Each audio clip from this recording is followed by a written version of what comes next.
Hello aspirants, कैसे हो आप सब लोग। आई होप आप सब लोग बहुत ही ज़्यादा अच्छे होंगे। तो आज के इस वीडियो में हम लोग बात करने वाले हैं एसएसबी हेड कांस्टेबल कम्युनिकेशन के बारे में, जिसमें कि आज के इस वीडियो में मैं प्रॉपर आप लोग को ये जानकारी देने वाला हूँ कि क्या हम लोगों का जो रिजल्ट आया हुआ है वो रैंक वाइज है या फिर किसी और तरीके से उन्होंने अरेंज किया हुआ है। विथ प्रूफ मैं आप लोग को दिखाने वाला हूँ। आप लोग इस वीडियो को पूरा एंड तक जरूर देखिएगा, तो आप लोगों के मन में जो ये डाउट है वो हमेशा के लिए खत्म हो जाएगा। ठीक है दोस्त, तो इस वीडियो को आप लोग को बस एंड तक देखना है और अच्छे से समझते हुए चलना है। ठीक है। दूसरा क्वेश्चन आप लोगों के मन में काफी सारे कैंडिडेट मेरे से पूछ रहे थे कि भैया इसका मार्क्स कब हम लोग को पता चलेगा। तीसरा क्वेश्चन था कि मेडिकल कहाँ हो सकता है। देखिए दोस्त, मेडिकल कहाँ हो सकता है ये मैं आप लोग को बता दूंगा, लेकिन मेडिकल कब होगा इसके बारे में मेरे को अभी जानकारी नहीं है। मैंने उनसे पूछा भी तो उन्होंने अभी बोला कि ऑनवर्ड काम चल रहा है आगे चल के। ठीक है, लेकिन मैं आप लोग को इतना जरूर बता दूंगा कि 28 तारीख से पहले उनको कुछ अपडेट करना होगा एससी कम्युनिकेशन वाले और बाकी सारे ट्रेडों के बारे में। ठीक है दोस्त, और बाकी रहा आप लोगों का कुछ और सवाल अगर बच जाता है, इन तीनों सवालों को छोड़ के कुछ अलग से सवाल अगर आप लोग के मन में आ रहा होगा तो आप लोग मुझसे कमेंट में पूछ सकते हो। मैं आप लोगों को कमेंट में वहीं पे रिप्लाई करने का कोशिश करूंगा। और दोस्त यहाँ पे मैं आप लोगों से कुछ और चाहता हूं, जो कि आप लोग एक काम करना। अगर मैं ये जो अभी लिस्ट बताऊंगा कि इस तरह से है, लिस्ट इस तरह से है, अगर इसमें से एक भी कैंडिडेट ऐसा निकला जो कि मेरे बताए हुए सीक्वेंस के हिसाब से नहीं है, वो किसी भी कैटेगरी का हो, एससी हो, एसटी हो, ईडब्ल्यूएस हो, ओबीसी हो, जनरल हो, किसी भी कैटेगरी से अगर वो बिलोंग करता हो और जो मैंने रैंक बताई है कि इस इतना से इतना तक में ये कैटेगरी का कैंडिडेट है, इतना से इतना तक में ये कैटेगरी कैंडिडेट है, अगर एक भी सिंगल बच्चा भी इस कैटेगरी से बाहर होता है जो मैंने बताया है, तो वो मेरे से कमेंट करना और अपना प्रॉपर बताना कि मेरा रैंक इतना है, मेरे नंबर इतने हैं, मेरी कैटेगरी इतनी है। आप भैया देख लो, जितना आप जो आपने बताया वो यहाँ पे गलत हो गया, जो कि मेरे केस में गलत है। ठीक है, तो मैं वहां पे आपको रिप्लाई करूंगा कि आपका क्यों ऐसा हुआ है और क्यों नहीं हुआ है। कोशिश करूंगा कि इसी वीडियो में आपका उस तरह का भी डाउट को खत्म कर दूं। तो वीडियो थोड़ा लंबा हो सकता है, वीडियो को एकदम आराम से ध्यान से देख लेना, जिससे कि आप लोग के मन में जो भी इस तरीके का डाउट है वो खत्म हो जाएगा। कि किसी कोई कैंडिडेट होगा, जैसे कि दो दोस्त ही होंगे, उनमें से किसी का कम नंबर होगा और किसी का ज्यादा नंबर होगा। मैंने तो पिछले वीडियो में बता दिया था कि रैंक वाइज ही है, लेकिन I am so sorry guys, क्योंकि वो रैंक वाइज नहीं है, वो किसी दूसरे तरीके से अरेंज किया हुआ है। उसको मैं आप लोग को प्रॉपर दिखाने वाला हूं, क्यों ऐसा नहीं है और क्यों वैसा है। इन दोनों बातों पे हम इस वीडियो में चर्चा करेंगे। तो वीडियो को स्टार्ट करते हैं बिना किसी देरी के। तो चलिए सबसे पहले हम लोग देखते हैं कि आप लोगों को इतना तो पता होगा कि आप लोग के कैटेगरी में कितनी कितनी वैकेंसी है। वो आप लोग को नहीं पता होगा तो आप लोग यहाँ से एक बार देख लेना। देखो दोस्त, मैं बार बार ये चीज क्यों दिखाता हूँ, क्योंकि काफी सारे कैंडिडेट होते हैं ना जो कि पूछ देते हैं कि भैया मेरी कैटेगरी में सीट कितनी है। तो आप लोग बोरियत मत फील किया करो, इसको थोड़ा सा स्किप कर दिया करो। ठीक है, तो आगे देखते हैं हम लोग क्या करना है इसमें आगे चल के। कि देखो, रिजल्ट जब हम लोग का आया था तो रिजल्ट कितने कितने कैंडिडेट का दिया गया था ये सब आप लोग को मैंने पिछले वीडियो में बता रखा था। आप लोग हर एक कैटेगरी में अपना देख लो कि कितने कितने बताया गया था। यहाँ पे आप लोग ध्यान से समझ लो। देखो दोस्त, यूआर कैटेगरी से 1380 बच्चों को दिया गया था, जितने भी सीट थे उसके 5 गुना। अब यहाँ पे दो कैटेगरी ऐसी है जिसमें कि 5 गुना कैंडिडेट उनको मिले ही नहीं है। अब कौन कौन सी कैटेगरी है, तो वो कैटेगरी आप लोग की है एसटी और एससी कैटेगरी। देखो, एससी में आप लोग को 470 कैंडिडेट चाहिए जो कि ओबीसी के बराबर होना चाहिए, और एसटी में आप लोग को ईडब्ल्यूएस के बराबर यानी कि 285 कैंडिडेट चाहिए, जो कि 273 ही दिया गया है। यहाँ पे आप लोग देख सकते हो 273 और 434। इन दोनों कैटेगरी में अगर आपके नंबर पासिंग मार्क्स से 5-6 नंबर भी ज्यादा है और आप मेडिकली फिट हो जाते हो, तो पहले अगर आपके 5-6 नंबर अगर ज्यादा है तो आप तो यूआर कैटेगरी से या फिर किसी दूसरी कैटेगरी से अगर मान के चलो कि नहीं भी सिलेक्ट हुए हो, तो दोस्त मैं तुमको इतना जरूर आश्वासन दे सकता हूं कि आप लोग को वहां पे जरूर सिलेक्शन किसी ना किसी अपने कैटेगरी से या फिर यूआर कैटेगरी से किसी ना किसी तरीके से आप लोग का वहां पे पक्का है कि श्योर शॉट है कि आप लोग का सिलेक्शन हो जाएगा। एससी एसटी कैटेगरी का मैं खास तौर पर बता रहा हूं। अब हम लोग बात कर लेंगे यूआर ईडब्ल्यूएस ओबीसी की। देखो, मैं आप लोग को यह बता दूं कि लिस्ट किस तरह से अरेंज किया गया है। उसके लिए सबसे पहले आप लोग थोड़ा सा यहां पे देखना। और देखो दोस्त, ये चीज मैं आप लोग को बता रहा हूं, इस चीज का रिसर्च करने में मेरा 10% हाथ है, तो मेरा एक दोस्त है राजस्थान का, उसका 90% चांस है। राकेश चौधरी उनका नाम है। आप लोग सबसे पहले क्या करो कि आप लोग थैंक यू राकेश चौधरी करके कमेंट में जितने भी दोस्त हो, अगर आप लोग को नहीं पता था तो राकेश चौधरी को एक थैंक यू जरूर बोलना आप लोग। ठीक है, मैं भी उनको थैंक यू बोलता हूं क्योंकि उन्होंने प्रॉपर इसका एनालिसिस किया, प्रॉपर उन्होंने इसको बताया, क्योंकि मैं किसी दूसरे काम में बिजी था तो मैंने उनको बोला था, तो वो अपना ये काम प्रॉपर ढंग से किए हुए हैं। तो देखो दोस्त, मैंने रैंक वाइज किस तरह से यहाँ पे है कैटेगरी, यहाँ पे मैंने निकलवाया है। तो एससी में है आपके 1 से लेके 434 रैंक तक जो भी कैंडिडेट है वो एससी में है। अब देखो 434 तक मैंने क्यों कहा, क्योंकि एससी कैटेगरी का जब आप लोग यहाँ पे देखोगे कि कितने लड़कों को रिजल्ट दिया गया है, तो 434 कैटेगरी लड़कों को रिजल्ट दिया गया है। तो यानी कि 1 से लेके 434 तक में आप लोग एससी कैटेगरी के थ्रू आप लोग सिलेक्ट हुए हो। अब देखो, कोई बच्चा होगा जो एससी कैटेगरी का होते हुए उसका रैंक 1500, 1300, 1200 इस तरह का होगा उसका रैंक, तो वो अपने आप को समझे ना कि वो इन लोगों से बहुत आगे है, क्योंकि वो जनरल से सिलेक्ट हुआ है। ठीक है, उसका जनरल के थ्रू उसका वहां पे रिजल्ट आया हुआ है। ठीक है, अब देखो पहले मैं आप लोग को टोटल कैटेगरी का दिखा देता हूं, उसके बाद इस पे थोड़ा सा चर्चा कर लूंगा। ठीक है, थोड़ा सा ध्यान समझते चलना। एससी कैटेगरी का 1 से लेके 430 तक है, 434 तक है सॉरी। ईडब्ल्यूएस कैटेगरी का जो है 434 से लेके 720 तक में है ईडब्ल्यूएस कैटेगरी, यानी कि 434 से लेके 720 तक में। अगर जो बच्चा 720 के अंदर नहीं है और वो ईडब्ल्यूएस कैटेगरी का था, अगर उसका रैंक उससे पीछे जा रहा है, यानी कि 1100, 1200, 1500, 900, 800 जो भी है 720 के बाद जा रहा है, तो वो अपने आप को समझे कि वो यूआर कैटेगरी से सिलेक्ट हुआ है। और उसी तरीके से सेम डेटा है जो कि यूआर का है, वो 721 से लेके 2099 कैंडिडेट जो है वो यूआर कैटेगरी के रैंक में आते हैं। यानी कि 720 के बाद 2099 तक के बीच में जितने भी कैंडिडेट हैं वो सब यूआर कैंडिडेट के थ्रू यूआर से सिलेक्ट हुए हैं, 1380 बच्चे। ठीक है, इतना बात आप लोग को समझ में आ गया। ओबीसी इसमें देख लो, इसमें आप लोग अगर घटाव भी करोगे ना, अगर माइनस भी करोगे, तो आप लोग को प्रॉपर जो वहां पे रिजल्ट का डेटा दिया हुआ है वही मिलेगा।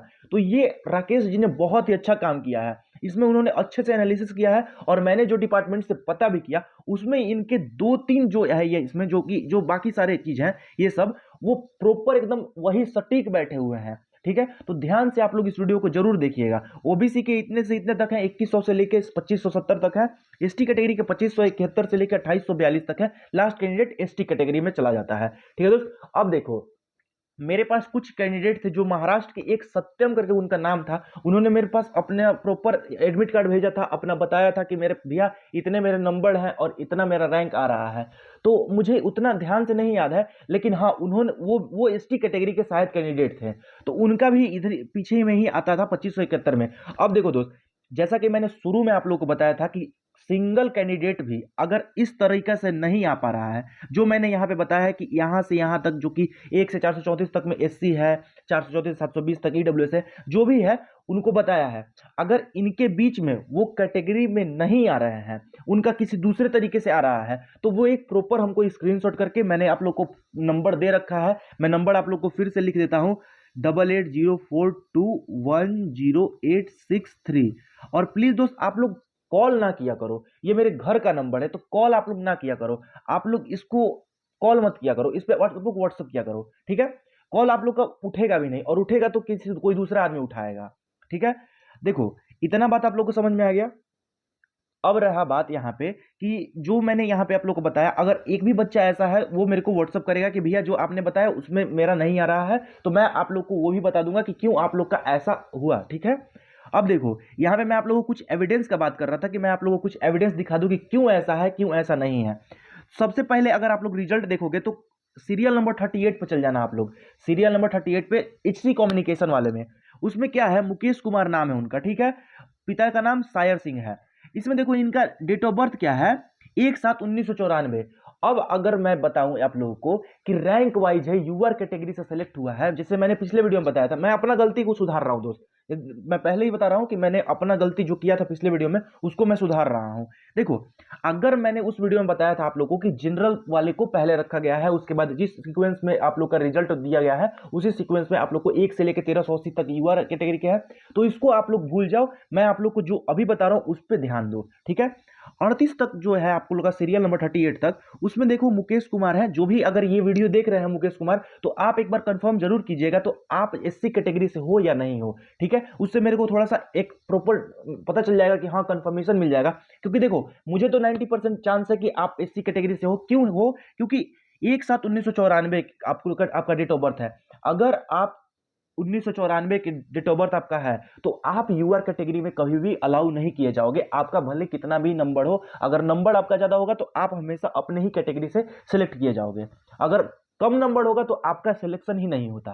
तो 1994 आपका डेट ऑफ बर्थ है तो आप एससी कैटेगरी से हो, ये तो मैं कंफर्म हूं। ये मैंने आप लोग को पहला एविडेंस दिया। और इस तरह के आप लोग को एविडेंस अगर खोजने होंगे तो आप उस लिस्ट में अपने आप देख लोगे दोस्त, उसमें 1994 इस तरह का। और जो 720 के बाद जो मैंने आप लोग को बताया था डेटा में कि 720 के बाद देखो यहां पे जैसे मैंने बताया था कि 434 के बाद 2570 तक आपको ऐसे कोई भी कैंडिडेट नहीं मिलेंगे जिनके डेट ऑफ बर्थ 1994 हो। वो 25 साल से ऊपर के नहीं होंगे, 24 साल के ऊपर के नहीं होंगे उनके कैंडिडेट, जो भी उनका क्राइटेरिया है उसके ऊपर के नहीं होंगे।